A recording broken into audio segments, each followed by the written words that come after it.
bon sawi ni ko pha tuni ni ko hi phatmas leimakhung hilltown lampi anakisim chu kisim lai ta kana kamin hinla kisim chai zo hi tabang ham ti hi kana lapun na ja tuni a video kan kap ding hin nasta ina ka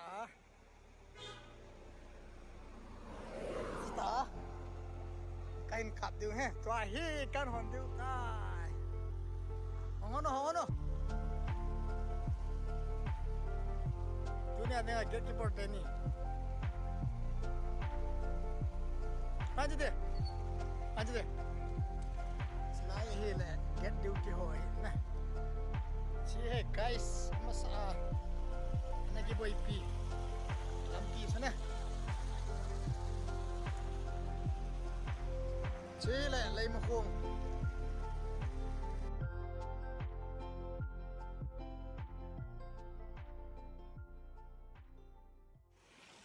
selain pan ahe ông kal tau de hin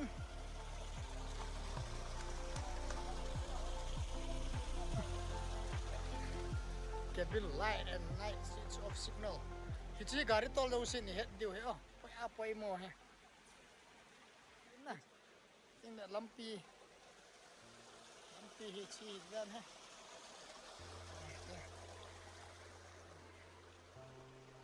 si oh guys lampi tha chu ai mo khong hil tong ten phat ma sa an ki boi pi main road chu he tunia lampi ki then so na he mi pha dòng lampi hin zo pan ta ven na ano jeng he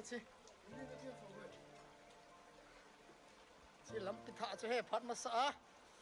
hil tong khu mi ten an ki boi pi chu he na guys ano jeng he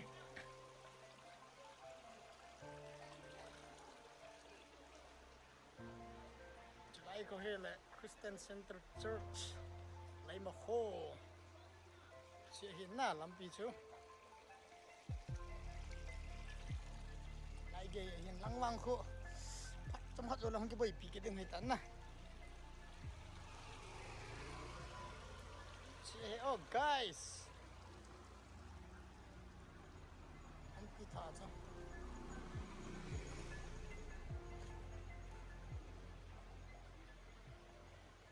si hin na ting la nala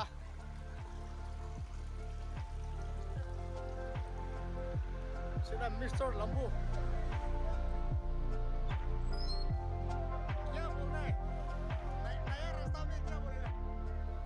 नया रास्ता में थोड़ा कमेंट दे दो ना रास्ता अच्छा सा बना है हाँ इसके लिए बहुत अच्छा का आदमी लोग बहुत अच्छा है मतलब रास्ता भी अच्छा बना है इसीलिए बहुत हाँ इसका वजह में बोल रहे हैं हाँ गाड़ी में बोलना ये जो नया रास्ता बना है ना मेरे लिए बहुत अच्छा है पहले वाला रास्ता से बहुत अच्छा बन गया अभी तो ठीक है अभी में भी आ रहा है अभी अच्छा बन के लिए हमारी भी खुशी है आप भी खुशी है सब लेमाखुंग का जो जितना वो आदमी लोग है ना सबके लिए अच्छा है ओके गुड ठीक है बाय असम मिस हो ही ना असम लंग हो ही ना सता lampi hiche kisim le ichan gya kosung mi dinga num ne ham ti jo didan jo lampi chung chang tho a aga se hin tin na guys adeu tin na chilang ko hi le sipai kem kangui langa pana ihung na o hin to hi lampi tha adingin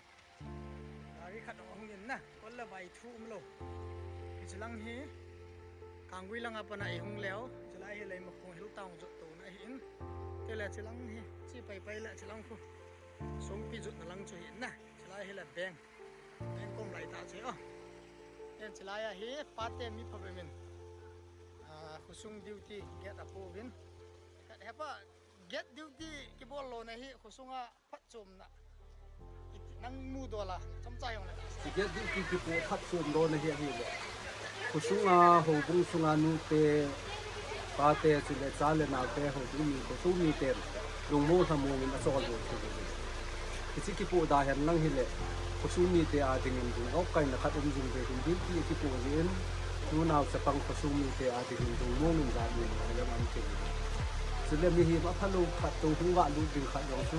duty ko ve tin ti a aza hen a he tin he cha ko tin ni a dal te ye ka ti pa pa me pu nang la nom na sa na điều ti pu he no mo mo i mu yo no bu ne ti don no no pa nang la long gal le se na khat duty ki pu he ha phana photo me hi bi cha hen duty ki pu hi la nganga ho ko ho lo hen ni na sit hi ya san te ong isan gam phana te ei bol bi cha hi tin ma ko yo wa hi man za ki pu hi ong le man za kum ki pu hi ong le ki hi ma nga hi hi ya nào thêm phát om ai ya do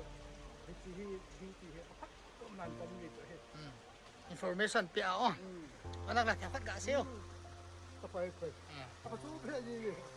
cái điều gì khô lùng khai và tôi hát là tôi về đâu đi pa me si to chun sunga parte get duty ho amo jang thu do chom cha ki nei yin khosung duty a hi wangin gale tol nei lai hi win na chan gya get duty ki pu alo la khosunga duty ki pu hi pachung ham pachum lo ham ti chu parte mi phem ma konin ngai khata chilai lampi hi lampi tha ki hon hi je a hi chi le wale hi num he jingin na aya hi mi ang chi le wale la hung bol pan ta vin anom he jing guys chi lampi tha zo he na ya leo tin chula ne du hin jaddi media lampi tha gari zo chi pan pan na